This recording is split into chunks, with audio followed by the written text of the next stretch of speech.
안녕하십니까. 부동산 파헤치기 부파입니다. 지난 영상에서는 전세가격 급등이 집값을 끌어올린다, 이런 주제로 말씀을 드렸고요. 오늘은 왕십리 자이에 대해서 시세 분석과 전망을 해보겠습니다. 얼마 전에 구독자 한 분께서 왕십리 자이 분석을 요청하셔가지고 제가 엊그제 급히 임장을 다녀와서 지금 영상을 찍고 있습니다. 왕십리 자이는 준공한 지 2년 반 정도 지난 신축단지로서 깨끗하고 조용하고 그리고 주변에 녹지 공간이 많아서 그 환경도 쾌적한 그런 아파트 단지라 할 수 있겠는데요. 지난 2015년 일반 분양 당시에는 미분양되었던 그런 아픈 과거를 갖고 있는 그런 단지라고 볼 수 있겠습니다. 하지만 지금은 분양가 대비 2배 가까운 그런 상승세를 보이고 있는 아파트 단지가 또 왕십리 자이가 아닌가 이렇게 생각을 해봅니다. 왕십리 자이, 즉 왕자는 어떤 아파트인지 그리고 앞으로의 전망은 어떤지 이야기를 해보겠습니다. 그럼 먼저 왕십리 자이에 대한 위치부터 보시겠습니다. 지금 여기가 지하철 2호선 상왕십리역이 되겠습니다. 그리고 오른쪽에는 왕십리역이 되겠고요.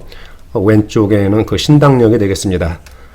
그리고 이쪽 밑에 부분은 그 5호선 행당역이 이렇게 위치를 하고 있고요.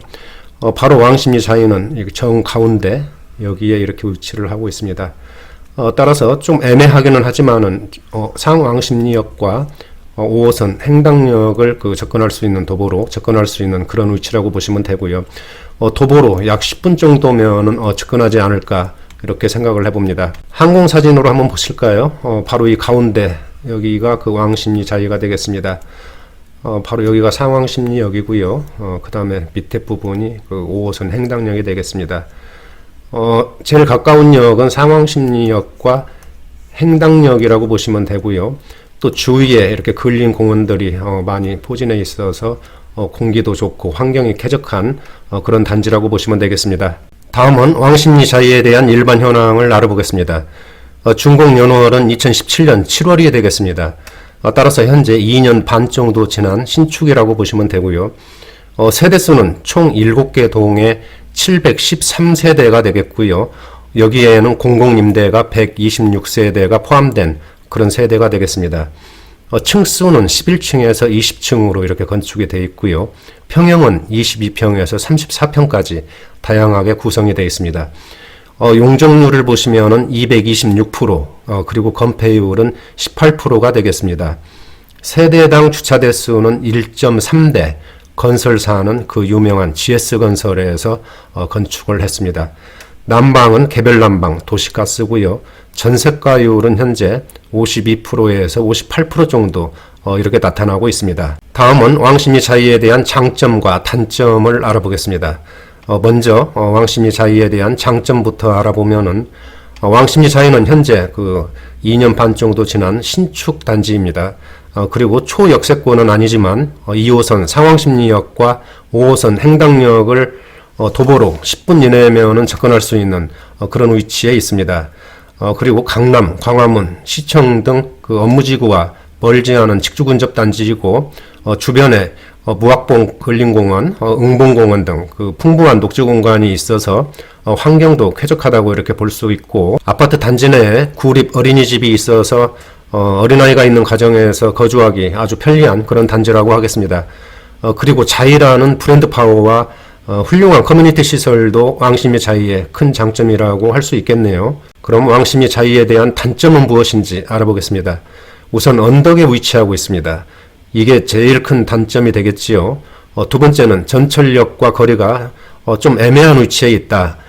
이 문제는 앞에서 그 장점이라고도 설명을 드렸는데 지하철까지 거리가 애매하다 보니까 장점이면서 단점이라고 할 수도 있겠네요. 그리고 취약 후부터는 학교까지 거리가 좀 있는 것도 단점의 하나로 볼 수 있겠습니다. 제가 볼 때는 이 정도가 왕십리 자이의 단점이 아닌가 이렇게 생각을 해봅니다.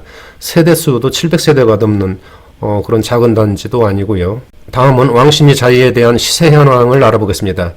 먼저 실거래가인데요. 서울 부동산 정보광장에 등록된 최고가를 기준으로 말씀을 드리면은 25평은 9억 8,800만 원까지 거래가 됐습니다. 이 거래는 작년 12월 4일 날 거래가 됐고요. 14층에서 나왔습니다. 그리고 34평 같은 경우에는 11억 5천만 원까지 거래가 됐고 작년 12월 13일 날 거래가 됐네요. 7층에서. 지금 말씀드린 실거래가는 지금 현 시점에서 실거래가에 정식 등록된 가격입니다. 따라서 최근 거래는 됐지만은 아직 실거래가 등록이 되지 않은 그런 매매 건수도 있을 수 있으니까 이 점은 참고해 주시기 바랍니다. 그리고 왕십리 자이 현재 호가를 보면은 25평은 10억 5천만 원 내외, 그리고 34평은 12억 원 내외로 이렇게 형성된 것으로 나타나고 있습니다. 다음은 왕십리 자이에 대한 전망을 해보겠습니다. 분양 당시에는 미분양을 보였지만은 그동안 꾸준한 상승세를 보이며 현재는 25평이 10억 내외, 그리고 34평은 12억 내외로 가격이 형성된 것으로 나타나고 있습니다. 하지만 왕십리 자이가 가지고 있는 장점들에 비하면은 아직도 약간은 저평가되지 않았나 이렇게 분석이 됩니다. 따라서 앞으로 왕십리 뉴타운, 센트러스라든지 텐즈힐 등 그 주변 단지들과 동등할 수는 없겠지만은 어느 정도 갭 메우기가 가능할 것으로 이렇게 생각이 됩니다. 특히 왕십리 자이는 25평보다는 34평이 조금 더 저평가된 것으로 이렇게 보이네요. 그리고 주변 부동산에 의하면은 현재는 거래가 활발하지는 않지만은 매수 문의는 간간히 들어오는 상태고 봄 이사철부터는 매매가 서서히 이루어질 것으로 그렇게 기대를 하고 있는 그런 모습이었습니다. 따라서 왕십리 자이 매매 계획이 있으신 분들은 시장 상황과 왕십리 뉴타운 그리고 금호동 아파트 단지들의 시세 추이를 모니터링하면서 결정을 하시는 것이 바람직해 보입니다. 그리고 매매 시기는 1, 2개월 뒤에 이렇게 결정하시는 것이 조금이라도 위험 부담을 줄이는 그런 방법이 아닌가 이렇게 생각을 해봅니다. 왜냐하면 정부의 부동산 억제 정책들이 시장에서 어떻게 반응하는지 그 결과를 좀 더 지켜보면서 결정하셔도 늦지는 않다 이렇게 말씀드리고 싶습니다.